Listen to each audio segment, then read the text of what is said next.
Boa noite para todos. Estamos aqui reunidos agora, começando o Conversando Evangelho. O estudo hoje é o 008, o capítulo 1, Não Vim Destruir a Lei, as 3 revelações do item 5 a 11, o Espiritismo, tudo baseado no Evangelho segundo o Espiritismo, tradução de Guilhom Ribeiro, na página 44 do nosso PDF. Lembrando que o estudo anterior foi o 007, que nós tratamos de Cristo. Assim, dando sequência no nosso estudo, eu peço para o Ney fazer a nossa prece inicial. Pedimos nessa noite o amparo dos queridos amigos espirituais do Mestre Jesus, para que possamos aprender, analisar e tirar nossas dúvidas, dar mais um passo, Senhor, no nosso caminho, que possamos ter a mente e o coração abertos para esse momento, que saiamos desse estudo mais firmes e confortados pela doutrina espírita, mais capazes, e que a espiritualidade que coordena e organiza todas as nossas atividades nessa noite possa nos ajudar a compreender, a internalizar o que vamos estudar e abrir nossos corações para o conhecimento. Que assim seja. Que assim seja. Destacamos nesta noite, neste estudo, a presença dos amigos Josimar, Michele, Marli, Maria Rita e Ney. E assim, para começarmos nossa conversa, eu pediria para Michele que ela definisse o Espiritismo. Boa noite, Clóvis. Boa noite a todos. O Espiritismo é uma filosofia de base científica com consequências ético-morais. Kardec ele criou essa palavra espiritismo para diferenciá-la da palavra espiritual e espiritualista, que ambas são o contrário de material e materialista, porque a doutrina espírita ou o espiritismo tem por princípio as relações do mundo material com os espíritos. Então, Kardec dizia que para coisas diferentes eram necessárias definições diferentes.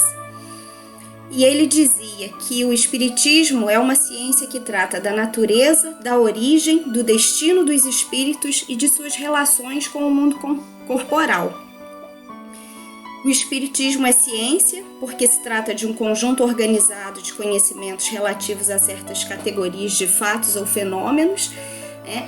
O espiritismo surgiu como ciência, vale a gente lembrar dos fenômenos das mesas girantes, a quantidade de cientistas que iam lá pesquisar esses fenômenos e físicos, e eles puderam comprovar que não era invenção, né? Que tinha algo por trás daquilo ali. E hoje em dia nós temos por exemplo, Joana de Ângeles, André Luiz, Emmanuel, que vários relatos deles são comprovados pela neurociência. O Espiritismo é filosofia porque pontua a necessidade do homem ir em busca do seu autoburilamento, estimulando a averiguação de respostas às questões da humanidade, sua natureza, sua origem, o destino e seu papel perante a vida e o universo. Como diz Kardec, nascer, viver, morrer, renascer de novo, progredindo sempre. Tal é a lei. A doutrina espírita, assim como a filosofia, ela está envolta em valores éticos e morais, e a partir do momento que a gente evolui nessa terra, a gente evolui através dos valores éticos e morais que vão nos ajudar a evoluir espiritualmente também. E a religião, porque tem o dom de unir os povos em um ideal fraternal. A religião é o que liga o homem a Deus, né? Então esse é o propósito da doutrina espírita. E o Espiritismo é o Consolador prometido por Jesus, descrito em João 15:26, que ele fala: mas quando vier o Consolador, que eu da parte do Pai vos hei de enviar, aquele Espírito de verdade que procede do Pai, ele testificará de mim. E a doutrina espírita, além de ser ciência, filosofia, ela é o nosso Consolador, é o nosso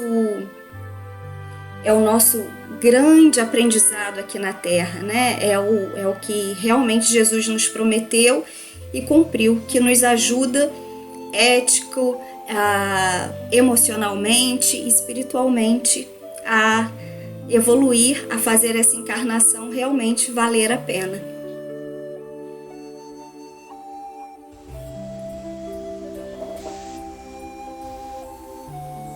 Boa noite, gente. Nós devemos também levar em conta, né, que a terceira revelação, que é o Espiritismo, né, não veio confrontar, né, as revelações anteriores, né? A lei do Antigo Testamento, que é a primeira revelação, que teve em Moisés a personificação, tem como premissa, né, amar a Deus acima de todas as coisas e ao próximo como a si mesmo. Então, naquela época, os costumes daquele povo eram muito embrutecidos, né? E a lei civil trazida por Moisés, que era olho por olho, dente por dente, era a forma mais cordial para que aquela civilização compreendesse a igualdade de direitos, né? Nós podemos perceber que mesmo nessa primeira revelação, ela veio dar reconhecimento aos desfavorecidos, estimulando o amor entre aqueles que se assemelhavam. A lei do Novo Testamento, que foi trazida por nosso Mestre Jesus Cristo, agrava a máxima anterior, né? Porque ele disse, né, amar a Deus acima de todas as coisas e ao próximo como eu vos amei, né? E o Cristo nos amou em todas as circunstâncias, né? Foi humilhado, açoitado, traído, e em nenhum momento ele deixou de nos amar e compreender. Então, a máxima da segunda revelação se revela em amar os nossos inimigos, entendendo que nós também já estivemos no mesmo posicionamento deles e que em cada passo tem o seu tempo certo, assim como cada um caminha no ritmo que suporta. Mas tendo a certeza que todos os dias chegarão ao reino dos céus, uns breves, outros um pouco mais de caminhada, mas todos um dia lá estarão.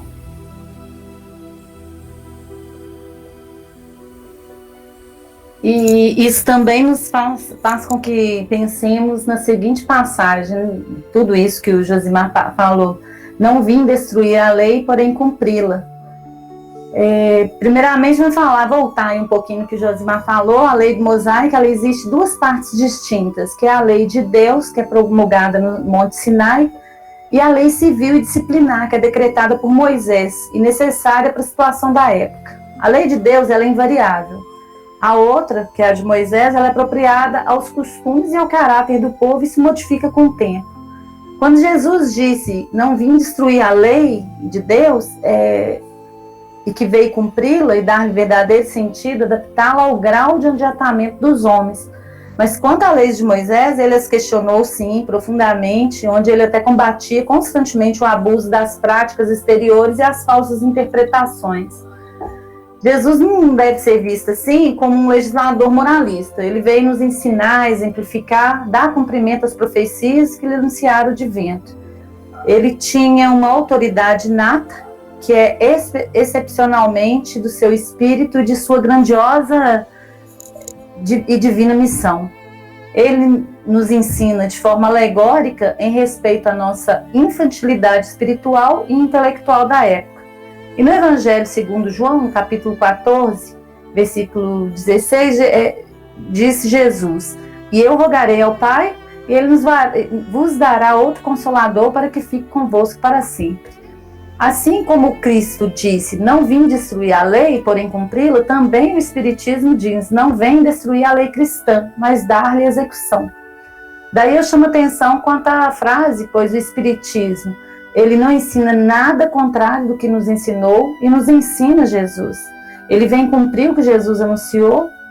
O Espiritismo é obra do Cristo, ele nos amplia os horizontes do entendimento, ele explica e até traduz as mensagens cristãs baseadas na razão. Ele orienta-nos, a prática do nosso dia a dia, sem a utilização de símbolos, metáforas ou rituais. É considerado o Consolador prometido porque a sua mensagem, sendo de fácil entendimento, está destinada a todas as pessoas, sem exceção. E ao mesmo tempo ele consola, auxilia e esclarece as pessoas que passam por aflições e busca esclarecimento espiritual.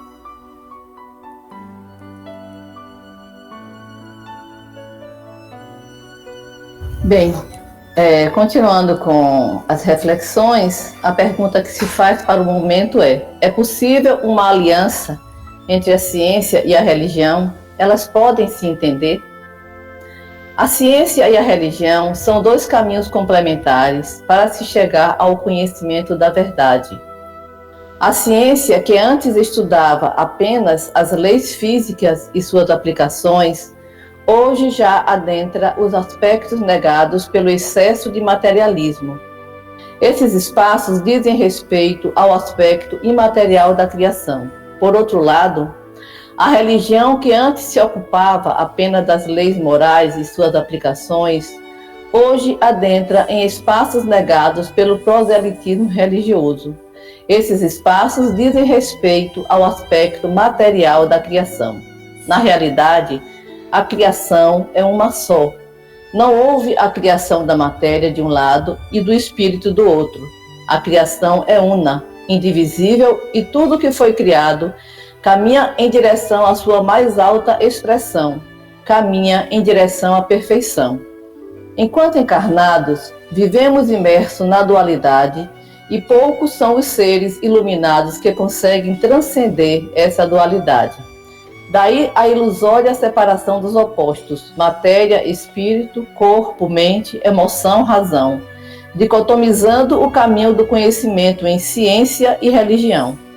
A ciência confinou-se nas academias, nas universidades, e a religião confinou-se nas catedrais, nos templos, sendo possível testemunhar cientistas frequentando catedrais e templos, e religiosos frequentando academias e universidades, sem, no entanto, compreenderem a necessidade de criar ponte entre estas duas formas de saberes. Hoje, graças à evolução do espírito humano, é possível vislumbrar uma ponte entre o religioso e o científico. Inúmeros estudos nas diversas áreas do conhecimento humano têm apontado para o fim dessa dicotomia. São estudos desenvolvidos pela física quântica que demonstram que partículas e ondas são faces de uma mesma moeda. Pela psicologia transpessoal, que estuda o ser humano a partir do espírito eterno e imortal.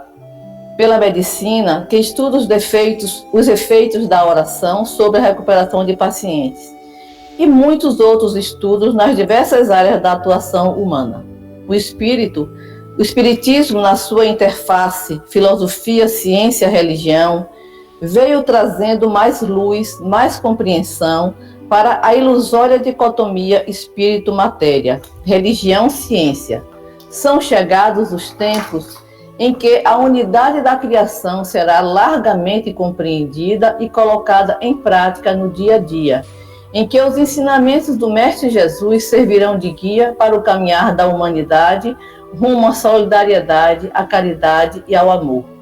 A ciência, renunciando ao materialismo exclusivo, levará em conta o espírito, e a religião, renunciando à negação da matéria, levará em conta o suporte material do espírito.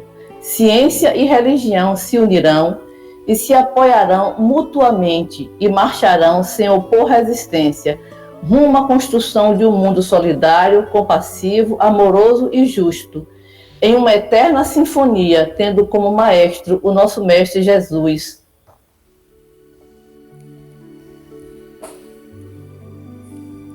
Prosseguindo, de que maneira o entendimento das três revelações podem ser aplicados em nossas vidas? Cada revelação representa uma síntese de ensinamentos espirituais necessário ao aprimoramento da humanidade. Por exemplo, a primeira revelação foi caracterizada pelo encarne de Moisés aqui no planeta Terra, um espírito de grande luz e com seus postulados, sua vida e com isso e com grande sabedoria e desenvolvimento espiritual. Ele criou os 10 mandamentos, ou o decálogo, e foi detentor e promulgador da primeira revelação, em uma situação que não poderia ser de outra forma, pelas condições evolutivas que se encontrava o nosso planeta e os espíritos aqui encarnados. Pois bem, trazendo isso para a nossa vida, são exemplos que já vem trazendo de longínquos anos e que nós já poderíamos considerar isso como um exemplo de retidão moral, o decálogo que nós aplicamos na nossa vida até hoje. E considerando-se como a primeira manifestação divina de conduta moral enviada à nossa órbita, a Terra aqui. Então, nós já estamos trazendo isso e esses exemplos e assimilando, justamente nos preparando para a segunda revelação, que é a revelação do cristianismo, a segunda revelação. Portanto, não poderia ser de outra, senão o encarne aqui na Terra também do excelso Espírito, que na Terra adotou o nome de Jesus, o Cristo, com seus ensinamentos de moral, insofismável, podendo ser considerados como os mais sublimes manifestações da teoria divina já pregada aqui no nosso planeta. A sua conduta, a sua vida moral são algo digno de um espírito de categoria superior. Jesus foi, então, sempre será o mestre protetor do nosso planeta, consequentemente, de nós. E sua promessa, Jesus menciona já o Espírito de verdade, e que o mundo não vê e não conhece, mas que viria para estar eternamente entre nós. Analisando o texto da promessa, percebendo que Jesus já antecipava ao homem a revelação, ao homem em relação à mensagem que ele estava deixando. Amar a Deus sobre todas as coisas e ao próximo como a ti mesmo. É que nós ainda estamos trabalhando arduamente para o nosso desenvolvimento e trazendo isso para o nosso cotidiano e daí transformando sempre, nos colocando no lugar do outro, para que possamos lentamente ir assimilando esse Jesus Cristo, os ensinamentos do nosso Senhor Jesus Cristo.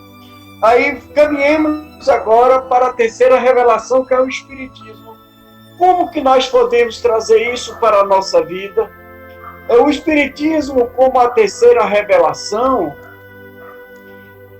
ela não tem como fazer uma personagem dela como individual, porque ela foi coletiva, no mesmo momento que se deu em várias partes do mundo. Então, porque é o fruto dado não só ao homem, mas sim pelos espíritos, que são as vozes do céu, com todos os pontos da terra, com todos os concursos da multidão inumerável de intermediários.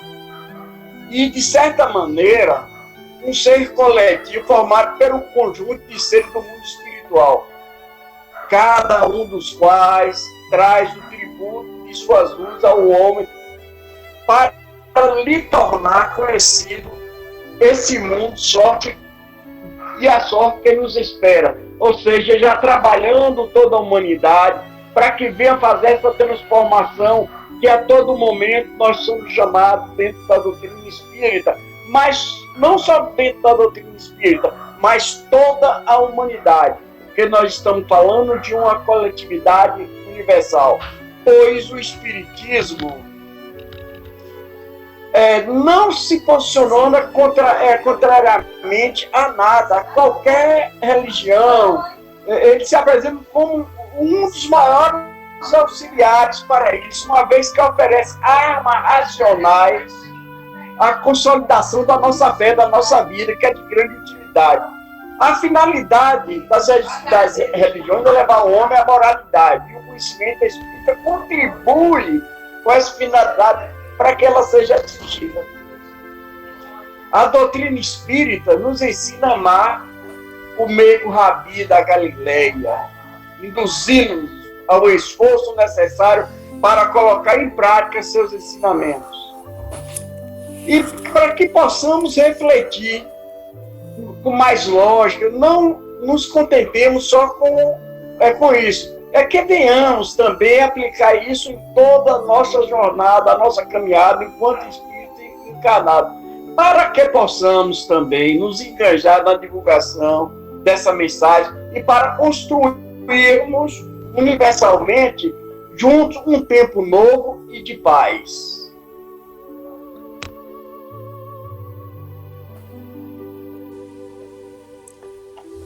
Agradecemos a todos os nossos amigos e amigas pelas colaborações nos estudos e no entendimento desse nosso capítulo. E para encerrarmos o nosso trabalho de hoje, eu vou pedir para a Marli fazer a prece final.